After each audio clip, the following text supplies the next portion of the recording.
Hello दोस्तों। आज की इस वीडियो में हम लोग बात करने वाले हैं कि रनिंग से पहले ऐसी कौन कौन सी गलतियां हैं जो हमें नहीं करनी चाहिए।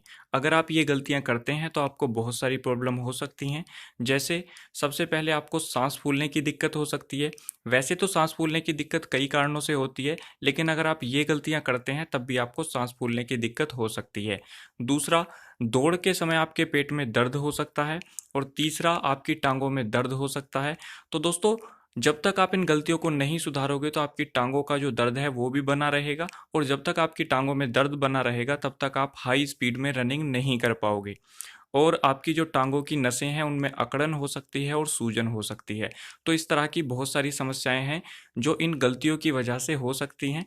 तो चलिए बात करते हैं कि ऐसी कौन कौन सी गलतियां हैं जो हमें रनिंग से पहले नहीं करनी चाहिए।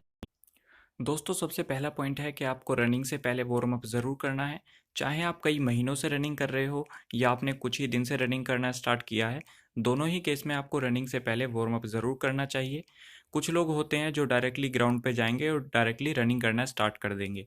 तो आपको ऐसा नहीं करना है। रनिंग से पहले 4 या 5 मिनट तक आप वार्म अप ज़रूर कर लें।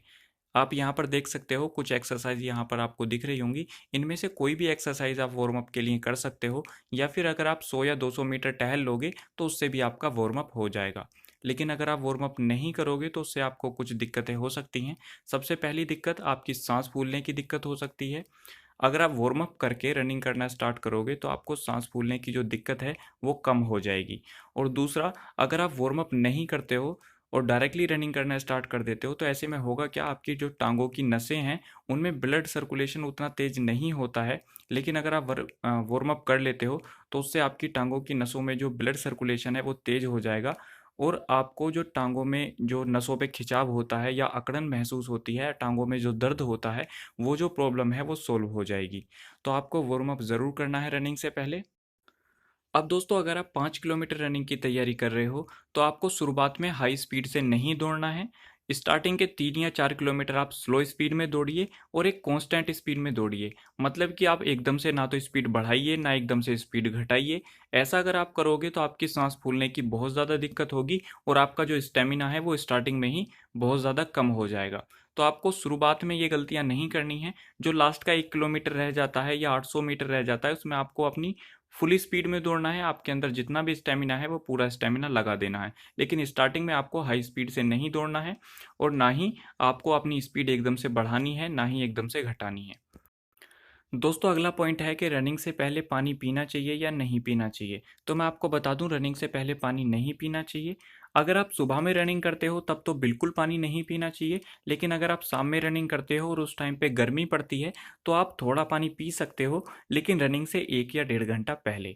अब जैसे अगर आप एसएससी जीडी की तैयारी कर रहे हो तो वहाँ पर आपका फिजिकल अगर सुबह में कराया जाता है 9 बजे से पहले, तो आप बहुत थोड़ा पानी पीजिएगा।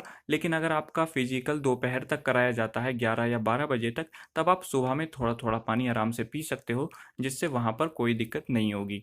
और रनिंग के टाइम पर अगर हम बात करें, अगर आप 5 किलोमीटर रनिंग कर रहे हो तो बीच में अगर आपको प्यास लगती है तो आप सिर्फ उतना ही पानी पिएं जिससे आपका सिर्फ गला ही गीला हो, यानी पेट के अंदर पानी ना जाए। दोस्तों, अगला पॉइंट है कि रनिंग से पहले खाना खाना चाहिए या नहीं खाना चाहिए। तो बिल्कुल पानी वाली कंडीशन यहाँ पर भी है कि अगर आप सुबह में रनिंग करते हो तब तो नहीं खाना चाहिए।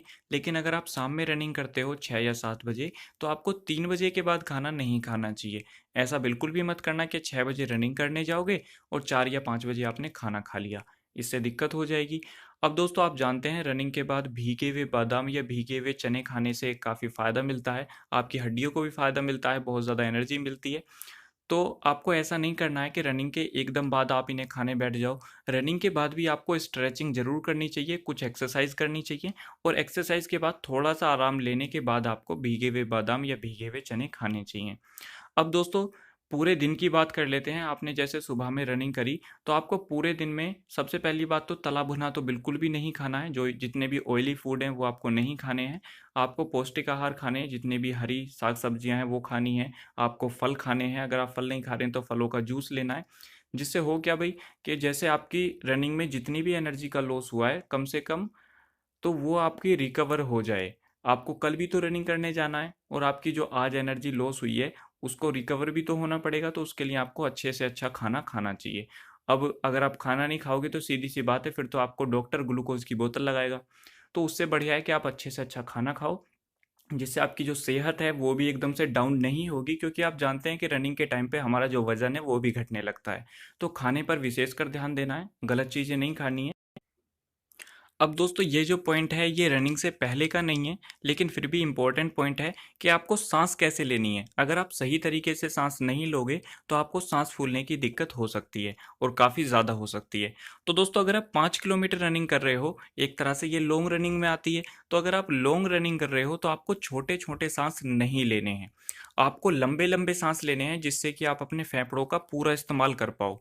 अगर आप छोटे छोटे सांस लेते हो तो ना तो आप अपने फेफड़ों का पूरा इस्तेमाल कर पाओगे, ना अच्छे से आप ऑक्सीजन ले पाओगे, और ना ही अच्छे से आप कार्बन डाइऑक्साइड छोड़ पाओगे।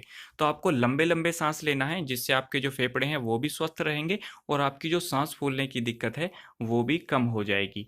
और जैसे ही आप अपनी स्पीड थोड़ी सी बढ़ाओगे तो आप लंबी लंबी सांस को थोड़ा छोटा कर सकते हो। दोस्तों अगला पॉइंट है कि अगर आप किसी दिन ज़्यादा थका हुआ फील कर रहे हो, आपके अंदर उतनी एनर्जी नहीं है कि आप रनिंग कर पाओ, और फिर भी आप रनिंग करने जाते हो, ज़बरदस्ती रनिंग करते हो, तो ये आपके लिए महंगी साबित हो सकती है। एक दिन की रनिंग के चक्कर में आपको कई दिन परेशान होना पड़ सकता है। तो मेरी सजेशन यही होगी कि अगर आपका मन नहीं कर रहा है रनिंग करने का, तो आप थोड़ा सा आराम करने के बाद अच्छा खाना खाइए, या फिर अगर आपकी ज़्यादा तबीयत ख़राब है तो आप दवा लीजिए, उसके बाद ही आप रनिंग पे जाइए। और आपकी जो परफॉर्मेंस है वो भी ज़्यादा डाउन नहीं होगी। लेकिन अगर आप थके हुए हो, आपका मन नहीं कर रहा है, उतनी एनर्जी नहीं है, फिर भी आप रनिंग करने जाते हो, तो उससे आपकी परफॉर्मेंस तो ख़राब होगी ही होगी। लेकिन अगर आप ज़्यादा रनिंग कर लेते हो तो आपकी तबीयत बहुत ज़्यादा ख़राब हो सकती है। तो आपको ये जो गलतियां हैं ये रनिंग से पहले बिल्कुल नहीं करनी है, और जो सजेशन मैंने आपको दिया है अगर आप इनको फॉलो करोगे तो उम्मीद करता हूँ कि आपकी जो रनिंग है और जो टाइमिंग है वो अच्छी हो पाएगी। अब दोस्तों अगर आपका कोई भी डाउट है तो आप नीचे कमेंट बॉक्स में पूछ सकते हो, और अगर आपको ये वीडियो पसंद आई तो प्लीज़ लाइक ज़रूर कीजिएगा। जय हिंद।